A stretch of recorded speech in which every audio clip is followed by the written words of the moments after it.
Campos, savanas e florestas, para uma proteção completa e coerente do ecodomínio cerrado.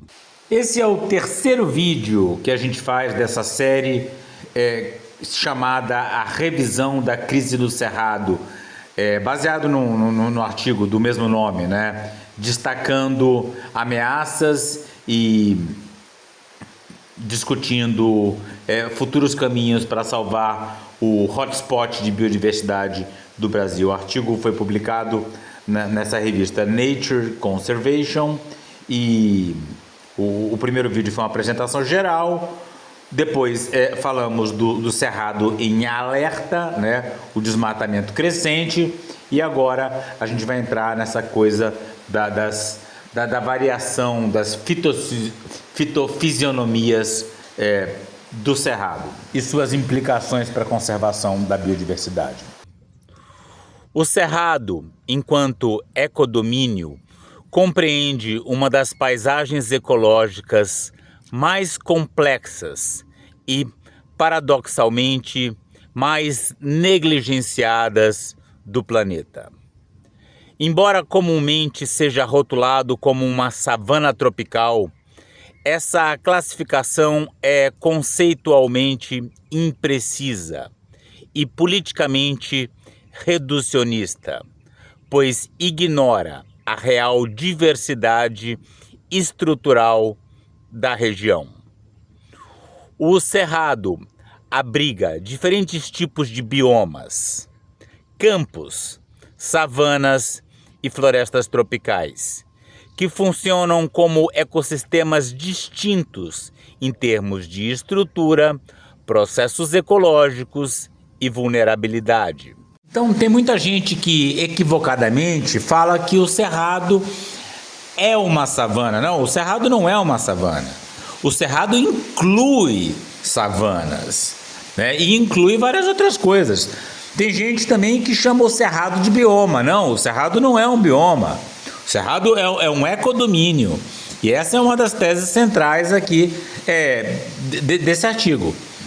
O cerrado inclui vários biomas. O que é um bioma, né? Vamos dar uma olhada aqui nesse livro do Begon, que é o livro de ecologia que eu uso para tudo, né? Então, antes de examinar as diferenças e semelhanças entre comunidades, é necessário considerar os grandes agrupamentos, os biomas. E aí, o número de biomas distinguíveis é uma questão de ponto de vista. Não, tem gente que descreve um número maior, números menores, e eles certamente exibem transição de um para outros. Então, quais são os biomas que a gente conhece aqui no planeta? Alguns exemplos, né? A gente tem a tundra, né? A tundra, que a gente fica preocupada com o derretimento da tundra, né? Tem muita matéria orgânica aqui nesse solo. A tundra é um bioma. As florestas de coníferas, as florestas temperadas, a savana, e aqui a gente tem uma imagem da savana africana, né? Então a savana é um bioma que você vai encontrar savana dentro do cerrado, você vai encontrar as savanas africanas, você vai encontrar as savanas australianas, o deserto é um bioma.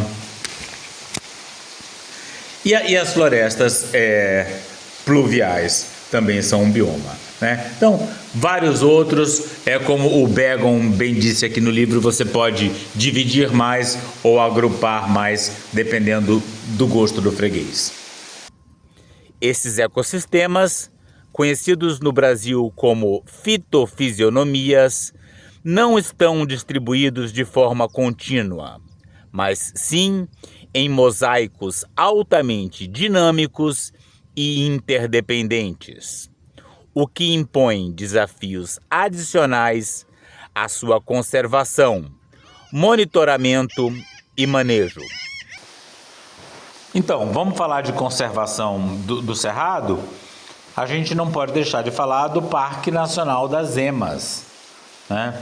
Então, vocês veem aí tá? O parque claramente se destacando na paisagem, uma paisagem com muito cultivo de soja, né? E aqui o parque preservado. Então o parque ele é muito rico em campos, mas você não tem à beira de grandes rios, por exemplo. Então tem elementos fundamentais do cerrado que são imprescindíveis para os animais que vivem naquela região, inclusive para a própria dinâmica de população de várias espécies de planta, né? Porque tem áreas do cerrado que funcionam como fonte e outras funcionam como dreno da população de certas espécies vegetais. Então, se você não tiver todo o conjunto de fitofisionomias preservado, essa paisagem fragmentada não tem a mesma capacidade de retenção, de preservação da biodiversidade no longo prazo que teria se tivesse tido um planejamento mais completo das várias unidades componentes do cerrado que precisam estar protegidas na unidade de conservação. As savanas predominam em extensão e compreendem 70% da vegetação em todo ecodomínio. Ainda assim, essa predominância numérica não justifica generalizações.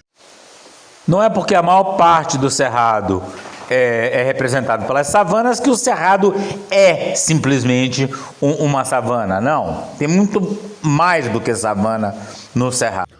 O termo bioma cerrado, no singular, tem funcionado como uma simplificação política que torna invisíveis as formações igualmente estruturais de campo e floresta.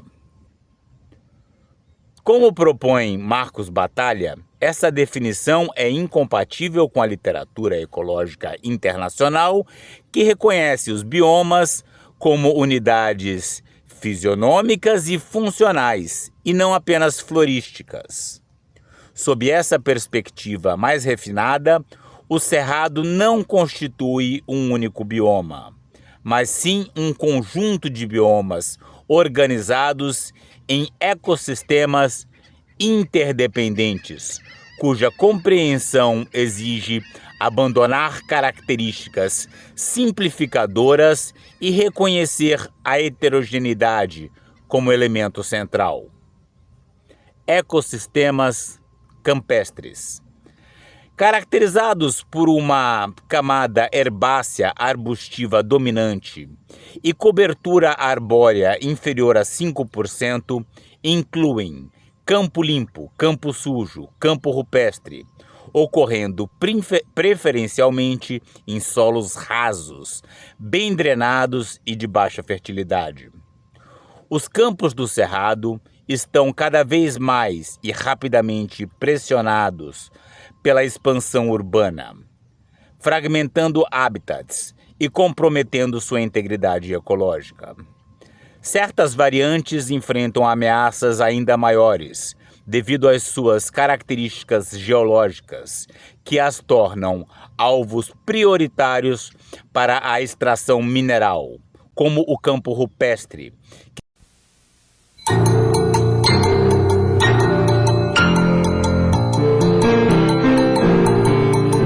A paisagem pedregosa e aparentemente com pouca vida já foi um fundo de mar há mais de 1.700.000.000 de anos. Os campos rupestres são chamados assim porque a vegetação vive em cima das rochas. São campos encontrados em algumas serras brasileiras a mais de 900 metros de altitude. A botânica da Universidade de São Paulo, Nanusa Menezes, se encantou com o cenário misterioso dos campos rupestres da Serra do Cipó, a 90 quilômetros de Belo Horizonte, Minas Gerais. Justamente o primeiro dia que eu fui à serra, estava chovendo uma barbaridade. Aí nós conseguimos chegar lá no alto, num quilômetro que era 114. Quando eu cheguei naquele quilômetro, aquela neblina, de repente a neblina subiu e eu vi tudo completamente florido. Parecia um jardim. Que se desenvolve em ambientes extremos, no topo de morros, com afloramentos rochosos. Esses contextos altitudinais e líticos também incluem o cerrado rupestre, um ecossistema de savana único, que combina elementos de campo e savana, sobre substratos quartzolíticos e ferruginosos, onde o endemismo e a especialização adaptativa atingem níveis extraordinários. A professora Ana Nusa, do Instituto de Biociências da Universidade de São Paulo, foi minha professora.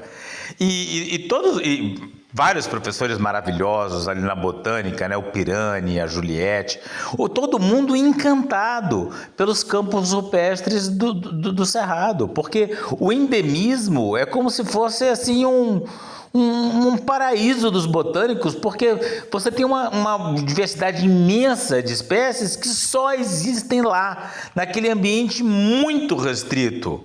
Por isso que esses professores que eu tive eram absolutamente apaixonados pelos campos rupestres do Cerrado.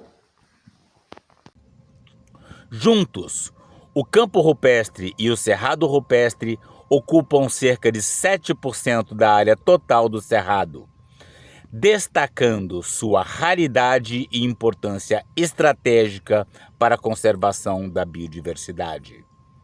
Especialmente porque coexistem no mesmo ambiente, representam menos de 2% do território nacional, abrigam cerca de 1/3 da flora brasileira e servem como berço das águas do país. Apesar de sua relevância ecológica, essas áreas têm sido particularmente visitadas pela mineração, devido à proximidade de depósitos de ferro, nióbio, ouro e quartzo. A destruição de afloramentos, a supressão da vegetação rara e o comprometimento dos microclimas locais geram perdas ecológicas irreversíveis, especialmente diante da ausência de reconhecimento legal desses ecossistemas, que frequentemente nem são identificados como prioridades em relatórios técnicos. Além disso, o aumento da frequência e intensidade de incêndios causados pela invasão de espécies exóticas ameaça espécies sensíveis ao fogo. Vocês sabem que essa área que eu estou trabalhando aqui, na beira do rio Xingu, queimou recentemente. Previously on Lost. What did you do? What did you do? What did you do? Esse engazeiro aqui tá praticamente morto. Olha só, a quantidade de fogo no pé dele já era. Esse aqui já era. A destruição imensa. O engazeiro de fato morreu. Mas vocês veem que a braquiária que estava no pé dele, continua brotando. Essa é a questão das gramíneas, né? Que elas aparentemente sofrem no momento do fogo, mas pouco tempo depois elas começam a germinar.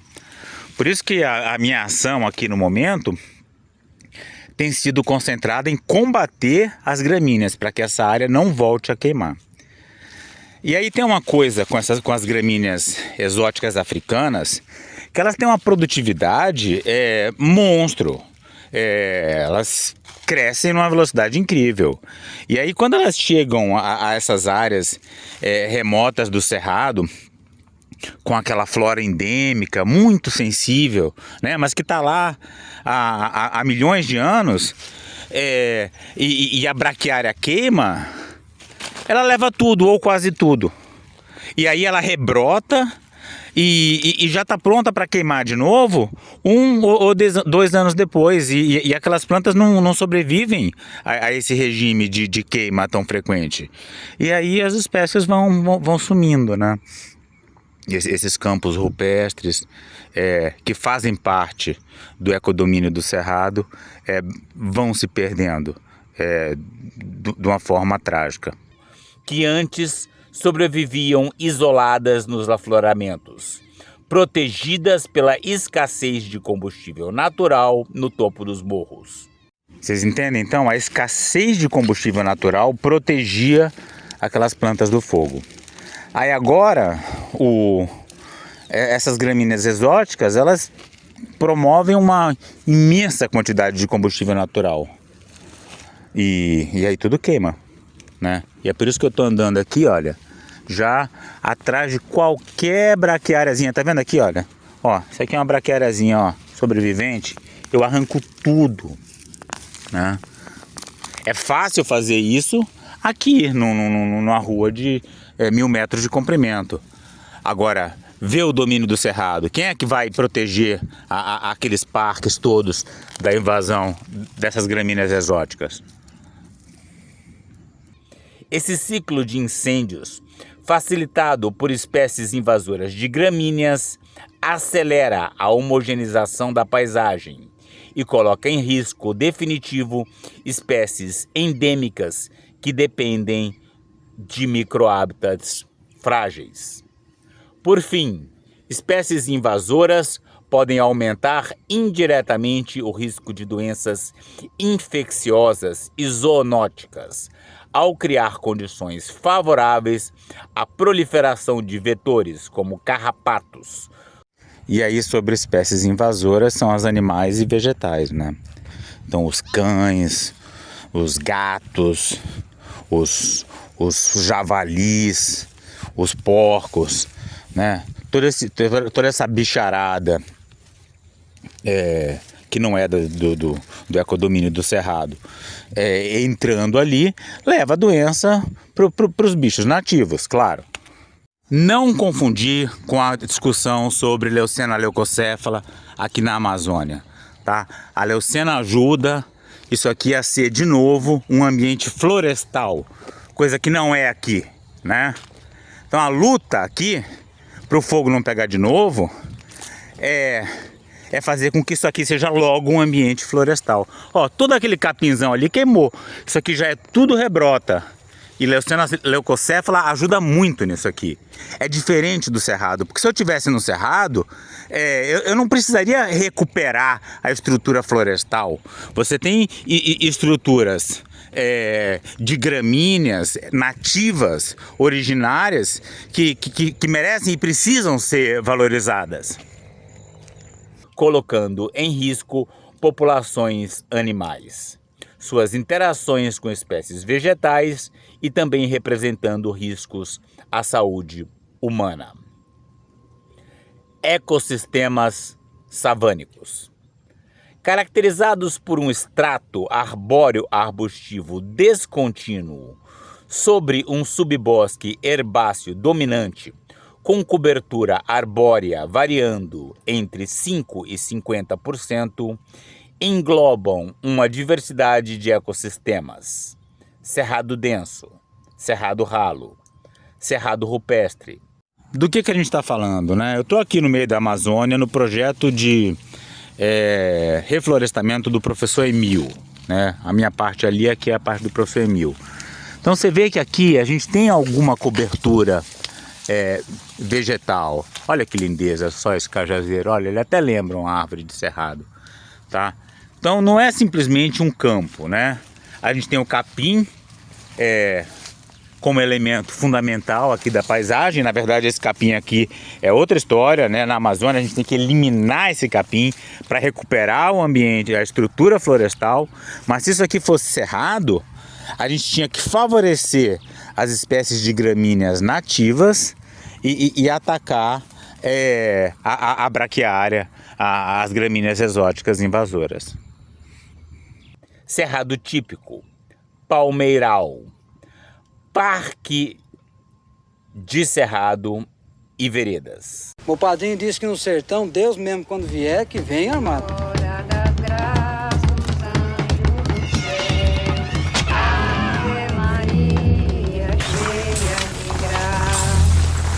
O mais bonito do mundo é isso, que as pessoas não estão sempre iguais, ainda não foram terminadas. A vidagem dá 7 votos, se diz. Olha, não é da gente. Grande Sertão Veredas. Esses ecossistemas geralmente se desenvolvem em solos profundos e ácidos, de baixa fertilidade, frequentemente moldados por regimes sazonais de chuva e fogo. O cerrado denso, por sua vez, aproxima-se do limite florestal, com um dossel quase contínuo e árvores de maior porte. O que diz... Olha aí a imagem do cerradão visto de cima, né? É uma mata, é uma floresta. Por isso que não dá para pegar o cerrado e falar o bioma cerrado. Não, o cerrado tem vários biomas. E o cerradão, né, essa floresta hipersazonal, é um dos biomas componentes do cerrado. Desafia classificações simplistas e exige reconhecimento de sua posição como ecossistema de transição. Embora dominem territorialmente o ecodomínio cerrado, as savanas têm sido intensamente convertidas em monoculturas agrícolas, impulsionadas pela mecanização e pelo uso intensivo de fertilizantes químicos e corretivos, além de pastagens exóticas e reflorestamento comercial, especialmente de eucaliptos. A degradação desses ecossistemas compromete sua integridade funcional. Espécies nativas são suprimidas. O regime natural de incêndio é alterado e as áreas remanescentes perdem sua identidade ecológica, dificultando esforços de restauração e borrando os limites entre formações abertas e secundárias. Nesse contexto, a vereda, como um ecossistema úmido, único, encontra-se particularmente ameaçada pela expansão agrícola, pelo rebaixamento do lençol freático e pelo uso inadequado de nascentes, o que compromete sua função ecológica e a sobrevivência do buriti e dos palmitos xiriri. Ecossistemas florestais. Com cobertura arbórea superior a 50%, incluem cerradão, mata ciliar, mata de galeria e mata seca. O Parque Nacional Cavernas do Peruaçu, no norte de Minas Gerais, foi reconhecido como Patrimônio Mundial Natural da Humanidade pela Unesco. O anúncio foi feito durante a sessão do Comitê do Patrimônio Mundial, em Paris, nesse domingo. Fica localizado a 670 quilômetros de Belo Horizonte e o parque abriga mais de 250 cavernas e cânions de até 200 metros de profundidade. E têm sido sistematicamente degradados por desmatamento seletivo, agricultura irrigada, pecuária intensiva, exploração madeireira, expansão urbana e mineração. A abertura de novas áreas para o plantio de atividades agrícolas causou uma redução significativa do cerrado, processo que também exerce forte pressão sobre recursos hídricos, notadamente a crescente demanda por água para irrigação agrícola e abastecimento de animais tem reduzido consideravelmente o fluxo de nascentes e córregos, impactando diretamente a mata ciliar e a mata de galeria. A expansão urbana, por sua vez, avança sobre áreas ripárias, impulsionada pela valorização imobiliária de terrenos próximos a cursos d'água. A urbanização intensifica o assoreamento, a impermeabilização do solo e a fragmentação florestal. A mata seca, especialmente em áreas calcárias, também é afetada pela mineração de calcário, dolomita e fosfato, que destrói o substrato rochoso e torna impossível a regeneração ecológica. Vocês viram então? É interessante a forma como tá colocado aí. A regeneração ecológica torna-se impossível em muitas áreas afetadas pela mineração. Não tem mais substrato. Você pode até criar alguma coisa ali em cima, mas não dá para chamar aquilo de regeneração. A falta de reconhecimento legal específico dessas formações agrava sua vulnerabilidade. Ok, gente, agora a gente vai entrar num ponto principal do artigo, né? Além de dados atualizados, tal, a gente tem um argumento forte pela preservação dessas áreas muito específicas e tá tudo colocado de uma forma equivocada para tentar salvá-las, às vezes com boas intenções. Mas enquanto que o cerrado não for reconhecido como algo a ser preservado e não algo a ser ocupado, o povo está acabando com tudo, né? Destruindo a Amazônia, cerrado, tudo. Mas a Amazônia, ela tem essa áurea de que ela não pode ser convertida em... Não pode ser destruída completamente. Enquanto que o cerrado, parece que as pessoas não se preocupam tanto. Vai ser muito difícil ter vitórias nessa luta, permitindo que sejam tratadas como área de baixo valor ambiental, em processos de licenciamento.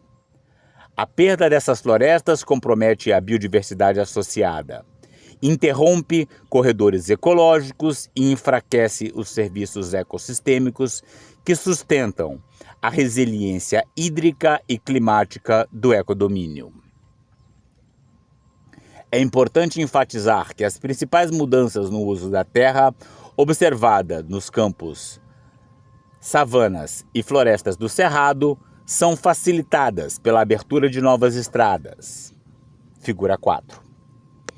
A construção de rodovias atua como principal motor de transformação dos ecossistemas, funcionando como porta de entrada para a ocupação e exploração, permitindo acesso a áreas previamente preservadas e abrindo caminho para o desmatamento, incêndios, espécies invasoras, cultivo agrícola, pecuária, monoculturas, mineração e urbanização.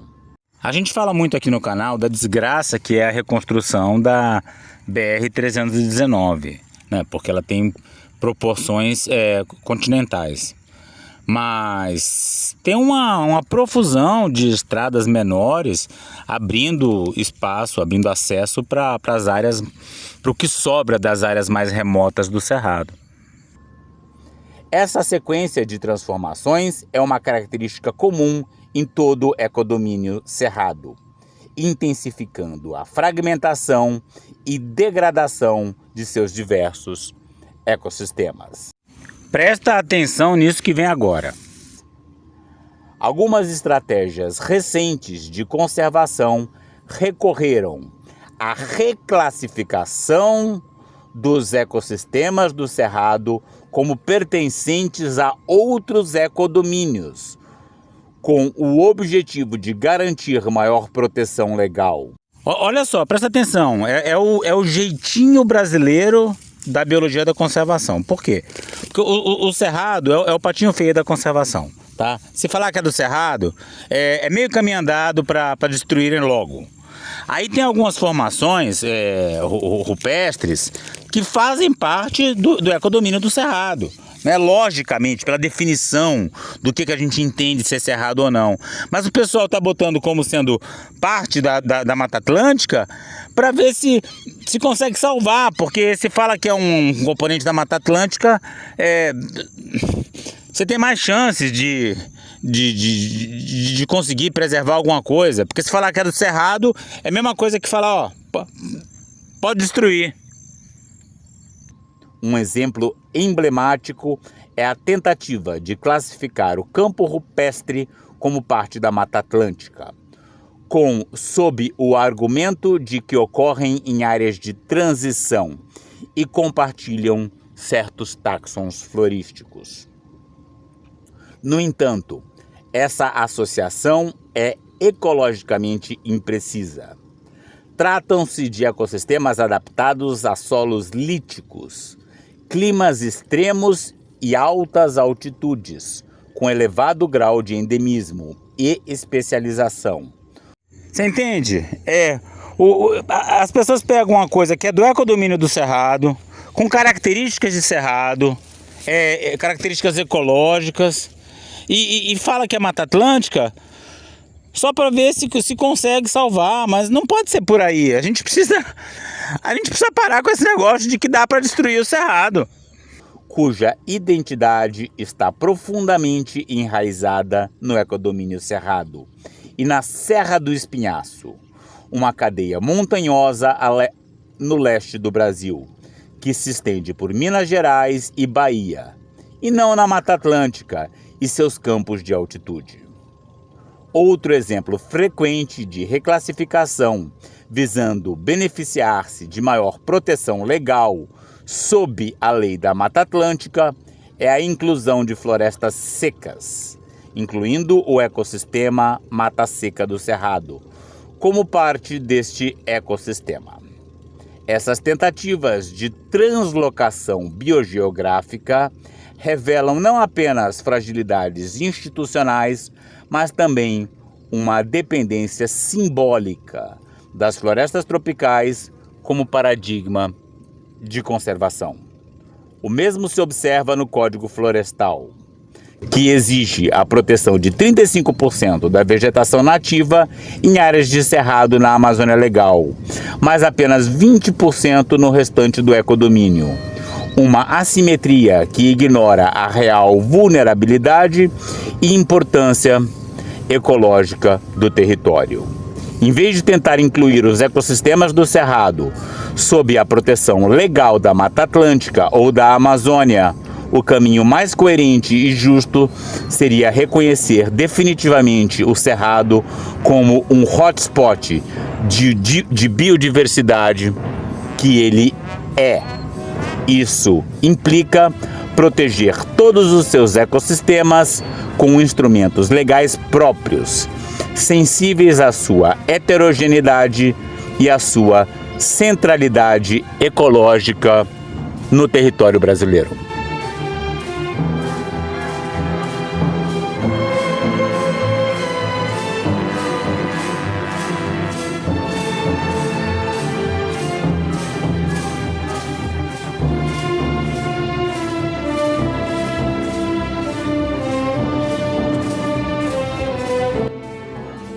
O próximo episódio da nossa série sobre esse novo e futuramente clássico artigo sobre a situação do Cerrado é Nem tudo cresce de volta.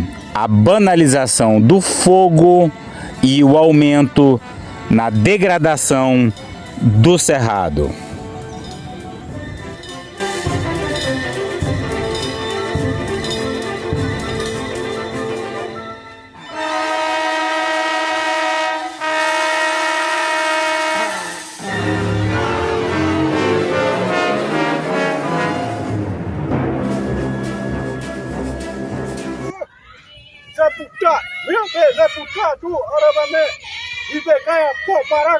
Para saber mais e participar dessa luta radical pelos povos indígenas, a floresta tropical e a biodiversidade de modo geral, inscreva-se no canal, deixe seu like e comentário.